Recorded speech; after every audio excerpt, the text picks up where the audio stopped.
کوئی بھی چیز ہمارے ساتھ ٹرانسفر نہیں ہوگی، نہ عالی شان گھر، نہ یہ بے شمار گاڑیاں۔ تو جہاد کو چھوڑنا کیسا ہے؟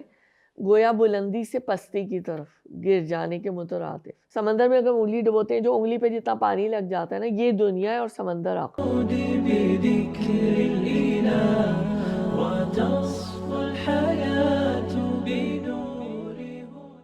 ڈاکٹر صاحبہ، میرا آپ سے اگلا سوال یہ ہے کہ دین اور دنیا کے کاموں میں سے ہمیں کس کام کو ترجیح دینی چاہیے یا ہماری پرائیورٹی کیا ہونی چاہیے؟ آپ کے سوال کا جواب ہم سورہ توبہ آیت نمبر 38 سے۔ یا ایھا الذین آمنوا ما لکم اذا قیل لکم انفروا فی سبیل اللہ اثاقلتم الی الارض أرضيتم بالحياة الدنيا من الآخرة فما متاع الحياة الدنيا في الآخرة إلا قليل۔ تمہیں کیا ہو گیا جب تم سے اللہ کی راہ میں نکلنے کے لیے کہا گیا ہے تو تم زمین سے چمٹ کر رہ گئے؟ کیا تم نے آخرت کے مقابلے میں دنیا کی زندگی کو پسند کر لیا ہے؟ ایسا ہے تو تمہیں معلوم ہو کہ دنیاوی زندگی کا یہ سب سر و سامان آخرت میں بہت تھوڑا نکلے گا۔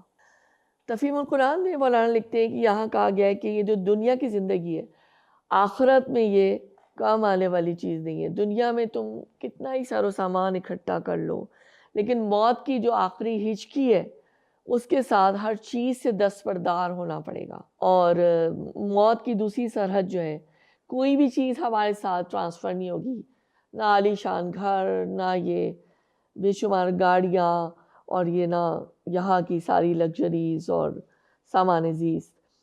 وہاں اس کا کوئی حصہ اگر تم پا سکتے ہو تو وہی صرف عمل ہوگا جو تم نے اللہ کی رضا میں قربان کیا ہوگا، یعنی جس کی محبت میں تم نے خدا اور اس کے دین کی محبت کو ترجیح دی ہوگی، پرائرٹی دی ہوگی۔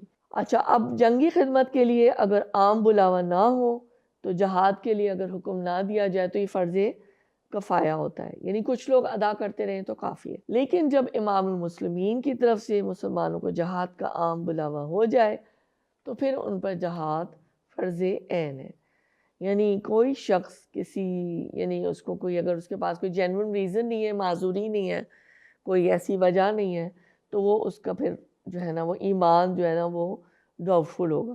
اللہ تعالیٰ میں توفیق بخش رہے ہیں کہ ہم جو ہے وہ اللہ کی راہ میں اپنی کچھ خدمات دے سکیں۔ پھر غزوہ تبوک کے لیے جیسے واقع مومنین، اور اس کا پس منظر جو ہے اس آیت کا بھی اس حوالے سے بھی ہے ہسٹوریکل جو ہے کہ غزوہ تبوک کے وقت یہ ہوا تھا کہ فصلیں پک چکی تھیں اور جو ہے گرمی کا بہت موسم تھا اور اینڈ ہو رہا تھا سال، تو اس وقت لوگوں کو نا اس وقت ان کی اجرت اور وہ سب بھی مل جاتا تھا۔ تو بہت ہی ایک سخت آزمائش اللہ کی طرف سے تھی کہ جب جہاد کے لیے ابھارا گیا، کال کیا گیا، تو جو منافقین کی 4-5 قسمیں سورہ توبہ کے اندر آتی ہیں، ڈفرینٹ ورائٹیز منافقین کی نا، کہ وہ کیسے کیسے بہانے لوگوں نے کیے اس موقع پر۔ تو جہاد کو چھوڑنا کیسا ہے؟ گویا بلندی سے پستی کی طرف گر جانے کے مترادف۔ مومنین کی نظر دنیاوی عیش و عشرت کے بجائے آخرت کی کامیابی پر ہونا چاہیے۔ خدا کا کام تم پر موقوف نہیں، اگر تم سستی کرو گے تو وہ اپنی قدرت کاملہ سے کسی دوسری قوم کو دین حق کے لیے کھڑا کر دے گا۔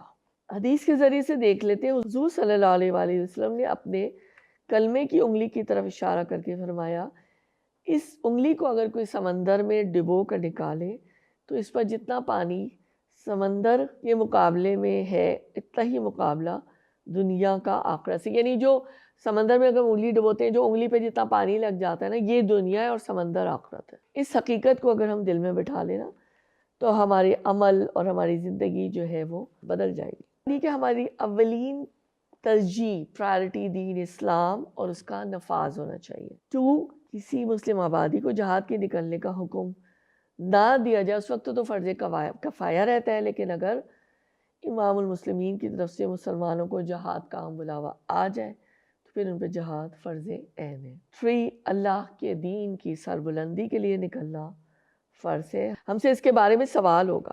4, مومنین کی نظر دنیاوی عیش و عشت کے بجائے آخرت کی کامیابی پر ہونی چاہیے. کہنے کا مطلب یہ ہے کہ دیکھیے یہاں پہ ہم نے جہاد کی بھی بات کر لی ہے نا, لیکن جہاد جو ہے وہ 2 قسم کے نا, جہاد اصغر, جہاد اکبر. تو ایک غزوے سے واپسی پر رسول اللہ صلی اللہ علیہ وسلم نے یہ فرمایا کہ اب ہم جہاد اکبر سے جہاد اکبر کی طرف آ رہے ہیں. یہ جو ہمارے نفس سے جو ہماری ہر وقت لڑائی ہو رہی ہوتی ہے نا, کہ یہ اچھا ہے یہ برا ہے, ہمیں اچھا وہ لگ رہا ہوتا ہے کچھ اور, اللہ کا حکم کچھ اور ہوتا ہے. اپنی کیپیسٹی کے لحاظ سے ظاہر سوال ہوگا, ہر ایک کے لیے نہیں ہے کہ ہر ایک جا کے بارڈر پہ کھڑا ہو جائے یا جہاد کرے. ہمارے لیے اپنے محاذ جو کھلے ہوئے ہیں ہم اس پر دیکھ لیں کہ ہم کتنے پورے اتر رہے ہیں اللہ اور اس کے رسول صلی اللہ علیہ وسلم کی رضا کے مطابق. تو یہ بات ہے.